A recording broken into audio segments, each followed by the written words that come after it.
Hi. How are you? What if I tell you that changing your food can cure any of your diseases from the root? No matter what disease you're suffering from.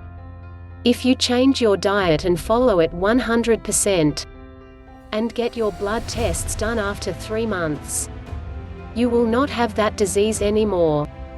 I know you won't believe me. You might think, what's the relation between my diet and my disease? Disease is cured by medicine, not by food. But today, thousands of people around the world are giving up medicines, and just by changing their diet and lifestyle, are curing the biggest of the diseases. In this video, I will share with you a simple diet plan that was first suggested to me. By following this diet was cured within 3 months without any medicines. From the root I shared this diet with thousands of people, and whoever follows it 100%, all of their diseases are getting cured. But even more important than the diet is to remove the undigested food or waste from your body.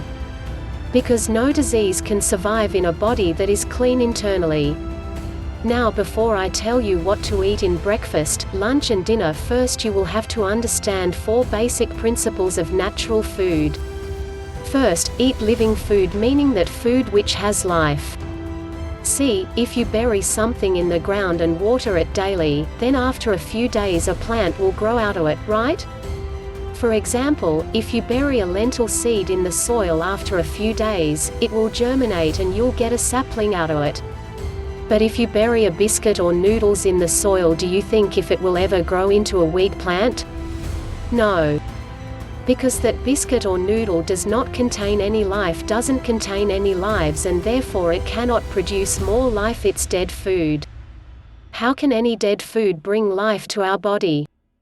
On the other hand, fruits, vegetables, sprouts, grains, nuts and seeds, these are all living foods, and when they enter our body, they bring us life, extend our age, cure our diseases, flush out the toxins sitting inside. In the Bhagavad Gita chapter 17, verse 10, Lord Krishna says food should be eaten within 3 hours of being cooked. After 3 hours it becomes unpalatable.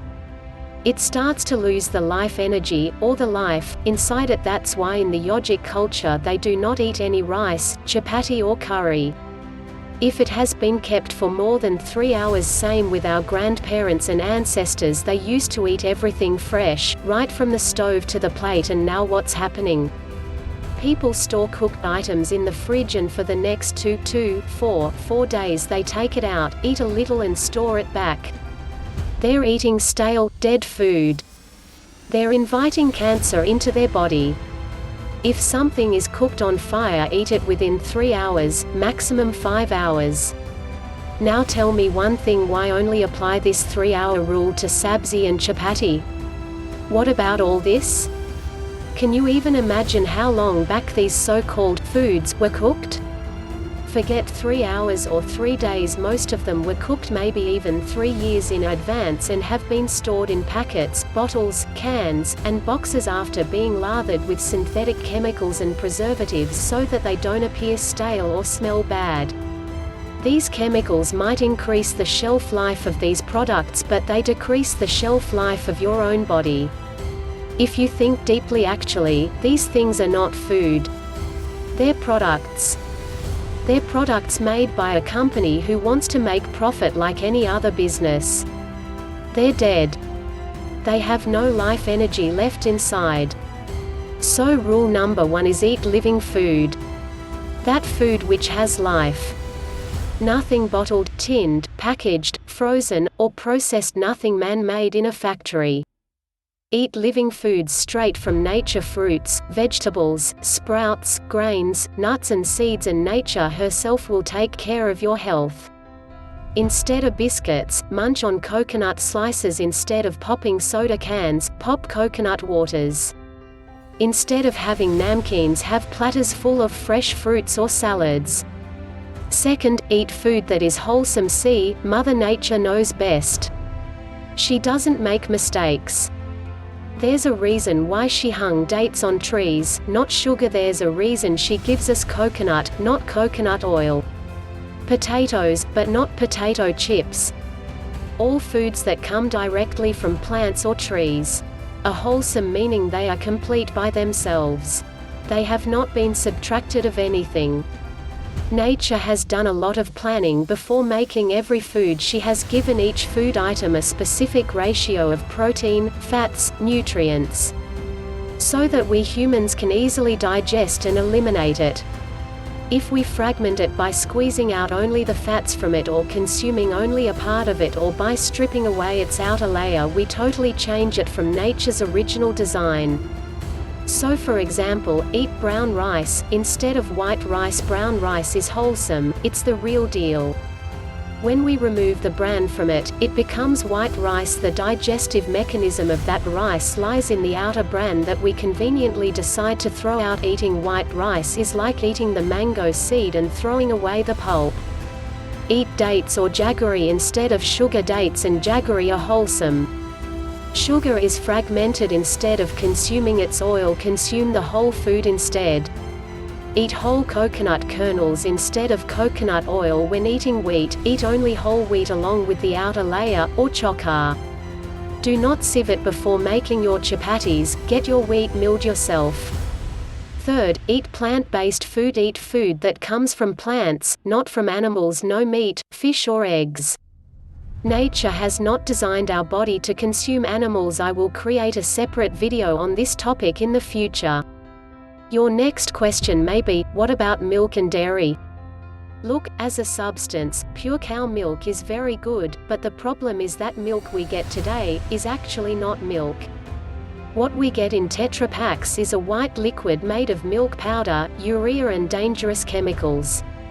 Do you know that the World Health Organization has warned the Indian government that milk today has become so contaminated that if we continue drinking it, by 2025 87% of India will be suffering from serious diseases like cancer. Now you may ask, the milk I get is pure and comes from my own cow shelter. Can I drink it? No. People who want to cure their diseases or lose weight, or who spend 8 hours a day in front of a screen for work, simply are not able to digest milk. Even pure cow milk is a very heavy meal. Children whose height is growing, or athletes who play 4 to 5 hours a day under the sun, they can digest milk, but most of us in today's lifestyle cannot digest it. If not milk, then no milk products as well. Paneer, ghee, butter won't be digestible. Good news is that there's an easy substitute, which can give you all the same nutrients, protein and calcium as you would get from cow's milk. Difference is only that your body can actually digest and absorb it. Do you know what it is?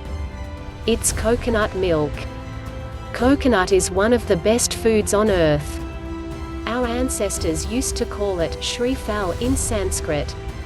Every birth, every marriage, every auspicious occasion in India starts with breaking of a coconut. Because our ancestors knew that if they told us to eat coconut because it's very healthy, maybe we wouldn't have followed. So they introduced coconut to our rituals and ceremonies, knowing that then it will somehow reach each and every Indian home. Always make your coconut milk at home. Do not buy the store-bought version, because it's filled with chemicals and preservatives. The method of making coconut milk you can check in Google, or we will upload a new video about it shortly. Fourth, your food should be water-rich. See, there are two kinds of foods, water-rich and water-poor. Water-rich, foods with high water content.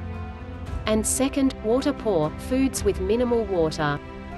Water-rich foods include fruits such as watermelon, papaya, grapes, oranges, and juicy vegetables like tomatoes, cucumber and leafy greens.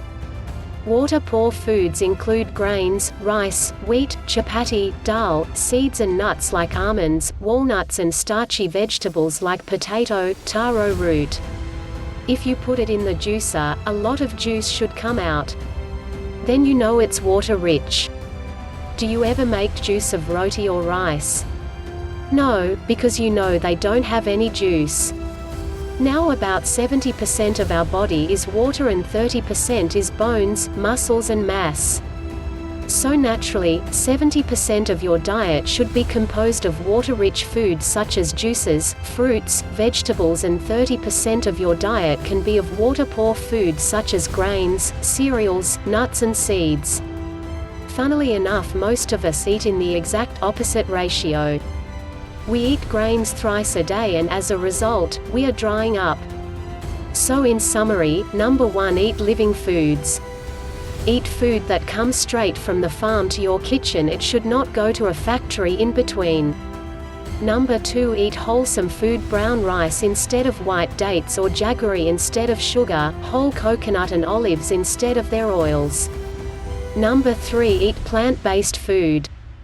Your food should come from plants and trees and not from animals. Strictly no meat, fish or eggs. Instead of animal milk, have coconut milk. Number 4, eat water-rich food. Okay, now let's move on to the diet plan. We suggest 5 main meals in a day. A morning detox juice, breakfast, lunch, mid-meal and dinner. The timings I give are those that are generally suitable for most people. But feel free to adjust them according to your schedule. Make sure to incorporate 16-hour fasting with this diet plan. Let's say you take dinner at 7 p.m. in the night. Have no solid meal until 11 a.m. the next day. Let's start with the morning detox juice, which you have a little after waking up, let's say 9 a.m. For this, we recommend the juice of a very special vegetable. When this vegetable enters your body, it starts to suck in all the toxins like a magnet, and when it leaves your body, it carries with it all the accumulated toxins and waste. It is the best thing you can drink for weight loss and clearing the skin. It's light green from the outside, and white from the inside. Do you know which vegetable it is? It's called saft petha in Hindi and ash gourd in English. You will find it at a nearby vegetable vendor. Simply cut it, peel off the skin. Take out all the seeds from inside and then juice it in a juicer. If a juicer is not available, put the ash gourd pieces in a blender with the required quantity of water and blend it, then sieve it and drink it. Every morning, drink 1 full glass, approx. 300 milliliters, of this juice without adding any lemon or salt. Don't worry, it doesn't taste bad or bitter. If you want, you can mix it with 50% coconut water. In case ash gourd is not available, drink 1 glass of coconut water. In case even coconut water is not available, drink the juice of any vegetable, for example bottle gourd or ghea, or celery or cucumber. Then, till about the next 2 hours, eat nothing because the ash gourd juice is doing its work. You don't want to interrupt the cleaning by eating something. At about 11 a.m., it's time for breakfast, for which you can eat a big bowl of fresh seasonal fruits like watermelon, papaya, orange, grapes, apple, pear, preferably water-rich fruits, so avoid bananas. The best is to eat only one kind of fruit at a time, but if that becomes boring, you can have 2 or more kinds of fruits together. Eat fruits that are local to your country, and are in season. Always eat seasonal and regional. Seasoned fruits will always be cheaper and affordable. If you wish, you can grate some fresh coconut from the top. Then comes time for lunch, at about 2 p.m. This is when you can have your grain meal chapati and sabzi. The chapati that we suggest is a special chapati. It is much more easier to digest. Instead of 100% wheat flour, it is made of 50% wheat flour and 50% vegetable. You can make any vegetable chapati: cucumber chapati, beetroot chapati, spinach chapati, bottle gourd chapati, carrot chapati. So even if you're eating 2 chapatis, the grain, or the wheat of only 1 chapati is going inside you. But this doesn't mean you start eating double the number of chapatis. Eat just as many as you were before. With chapati comes sabzi. The sabzi we recommend is also different. Instead of oil, use fresh grated coconut, and instead of using spicy masalas, use fresh herbs. Sabzi made this way is sattvic, moral, in nature, which is easily digestible. If you eat 1 chapati, have 2 bowls of sabzi. If you eat 2 chapatis, have 4 bowls of sabzi. The idea is to eat more vegetable and less grains. Grains when eaten alone are exceedingly difficult to digest, but mixing them with vegetables makes them easier to digest and eliminate from your body. Once or twice a week, you can even have brown rice instead of chapati. Have sabzi roti instead of dal roti. Have sabzi rice instead of dal rice. No rajma, chana or chola at least till you get completely cured and reach your ideal weight. See, it's not like dal is wrong or rajma is wrong, it's just that in our modern lifestyles, where we spend most of the day sitting down or work 8 hours in front of a screen and exercise for not more than 1 hour a day, we cannot digest them. Our grandparents could digest it because they used to walk everywhere and work hard on the farms in the sun for 6 to 8 hours a day. The problem is, we are living the lifestyle of today but eating the diet of our grandparents. And that is why we're falling so diseased as a society. So, back to the plan. You might need a mid-meal between your lunch and dinner. We recommend having any freshly squeezed juice, or ash gourd juice or coconut water. No biscuits, no namkeens, no snacks. If you feel hungry even after the juice, you can have 2 to 3 pieces of freshly grated coconut slices or a light fruit. Most people are used to drinking tea or coffee at this time. If that's the case with you, you can have herbal tea but not the packets of green tea you get from a factory. Make fresh herbal tea at your own home. Then, for dinner, have a salad and a soup. Your salad would be raw. Take any fresh seasonal vegetables such as cucumber, tomato, beetroot, lettuce, coriander, carrot. Chop them up and toss them together with a nut-based homemade dressing. Do not add any grains like chana or rajma or dal to your salad. Do not add any oil, milk or grains to your soup, and it should cook minimally. When you will have soup or salad at night instead of a grain meal, you will feel exceptionally light. When you will see your weight dropping on the weighing machine every morning and your readings in control without medicine, there won't be any going back. So in the day, you're having 1 grain meal, 1 fruit meal and 1 salad meal. You will see your digestion work wonderfully. If you wish, you can even swap lunch and dinner. You can have your salad meal in lunch and your grain meal in dinner. Now, this diet plan is for people who want to lose weight or reverse a health problem. It is also for people who are already fit and want to maintain their weight. It is not recommended for children and athletes. Children below age 16 and athletes, if completely healthy, can eat grains 2 to 3 times a day because their bodies are capable of digesting it. Now, let's discuss some frequently asked questions. First, how much water should I drink? You should drink water only when you feel thirsty, just like you should eat food only when you feel hungry. No need to forcefully consume 8 to 9 glasses of water every day when there is no physical need for it. Drinking excess water puts undue pressure on your kidneys.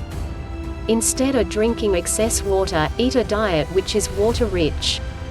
Next question, for how long do I need to follow this? Follow it till the time you want to stay healthy and fit and not want to get diseases. See, what I'm giving you here is not a diet plan or weight loss tip. It's a lifestyle. It's a way of living and eating the way nature intended. The human body is a precious gift that God has given us, and day by day, week by week, year by year, time is passing. Every morning we wake up, look at ourselves in the mirror, and we wish we didn't have to start our mornings popping pills. We wish we didn't have all that excess weight. I don't want that all your life. You just keep wishing. I want you to experience what it really feels like to have an optimally functioning human body, to have no disease or disease seed inside you. All I'm here for is to connect you back with nature. That's all for now. We will meet again soon. Subscribe my channels and like the video if you want to motivate us for such kind of video publishing.